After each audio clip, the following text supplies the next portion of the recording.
कपड़े धोने वाली बहू। शादी के पहले से ही विभा को कपड़े धोने का बड़ा शौक था। कभी नल के नीचे तो कभी तालाब के पास। अरे मेरी नीली वाली लुंगी नहीं दिख रही है।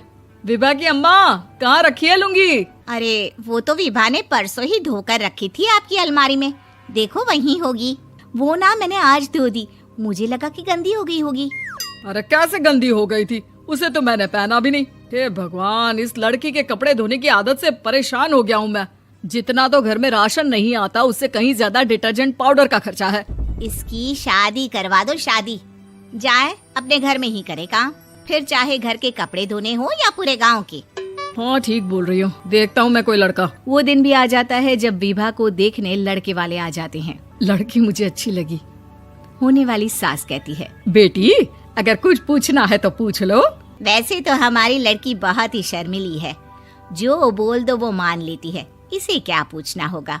अरे कैसी बात कर रही हो माँ, मुझे इन लोगों के घर रहना है, सवाल तो कई है। हाँ हाँ बेटा, पूछ लो ना, क्या पूछना है।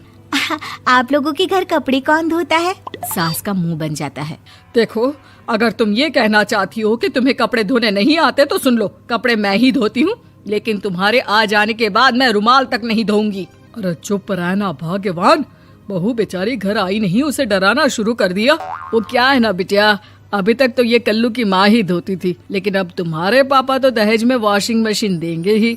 तभी विभा की माँ बोल पड़ती है, सवाल भी पूछा तो क्या। वैसे भाई साहब, मशीन की तो फिर भी कपड़े धोने की कैपेसिटी होती है। मतलब जो बिटिया दे रहे हैं ना विभा, इसे कपड़े धोने का बहुत शौक है। ये आप लोगों के क्या, आस पड़ोस गांव मोहल्ले सबके कपड़े धो दे और उफ तक ना करे।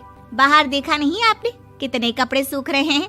सब हमारी बिटिया ने ही तो धोए हैं। बस भी करो ना माँ, शर्म आ रही इतनी तारीफ सुनकर।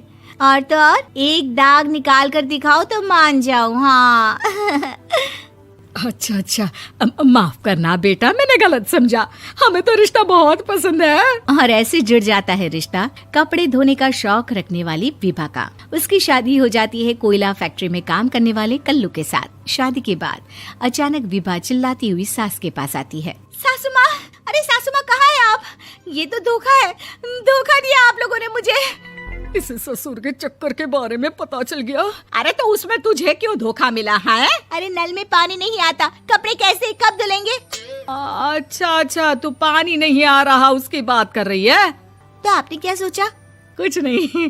अच्छा, तेरी माँ ने कहा था कि कपड़े धोने का शौक है तुझे, याद आया मुझे।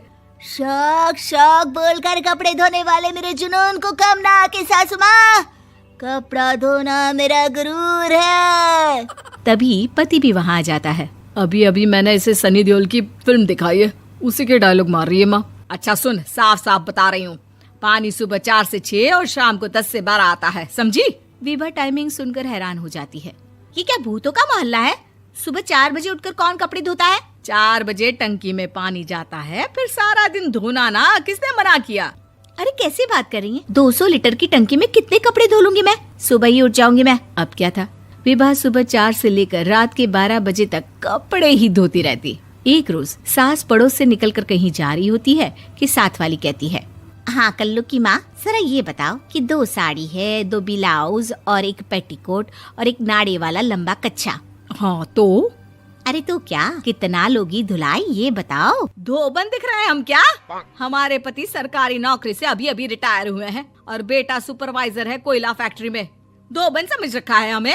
हाय रे कल्लू की अम्मा, माफ कर दो, वो तो मोहल्ले में यही सब बता रहे थे कि तुमने बहू को कपड़ा धुलवाने के काम में लगा दिया है। सास को पड़ोसन की बात सुनकर गुस्सा आ जाता है। वो घर पहुंचती है जहां घर के बाहर ही इतने सारे कपड़े सूख रहे होते हैं जितने कि किसी धोबन के घर पर। अरे ओ कल्लू की दुल्हन, बाहर निकल।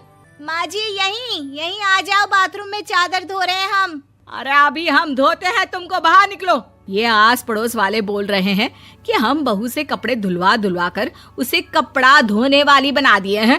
अरे छोड़ो ना माँ जी, किन लोगों की बातों में आती हो? आस पास के लोगों का तो काम ही होता है कि वो किसी तरह सास बहू को लड़ा दे।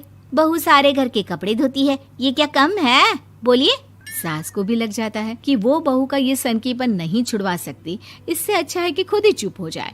एक रोज सास और बहू मंदिर जाते हैं, जहाँ सास की साड़ी वहाँ खड़ी भीख मांगने वाली से मिलती है। माँ जी क्या बात है, आपकी साड़ी उस भिखारन से कितनी मिल रही है ना? हाँ हाँ देखो तो, दोनों की साड़ी मिल रही है। क्या बात है कल्लू की अम्मा, तुम खुद को तो अफसर की बीवी बताती हो और ऐसी सिंपल सी प्लेन साड़ी पहनकर घूमती हो। सिंपल और प्लेन नहीं है ये साड़ी। तो क्या सोने के धागे से फूल बने हैं?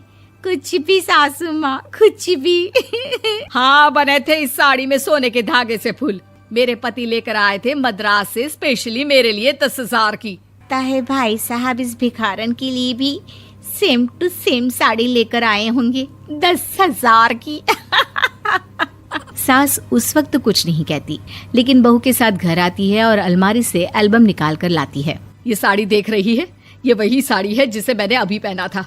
इस साड़ी में ये जो चमकदार फूल दिख रहे हैं ना, ये सोने के धागों से काढ़े गए हैं।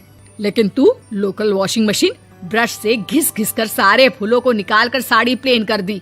मुझे माफ कर दीजिए सासू माँ। और तो और, जब मैंने तुझे तेरी गलती के लिए कुछ नहीं कहा, लेकिन तूने तो सबके सामने मेरा मजाक ही बना दिया। क्यों? बहू को समझ में आ जाता है कि अब से उसका कपड़े धोना बंद।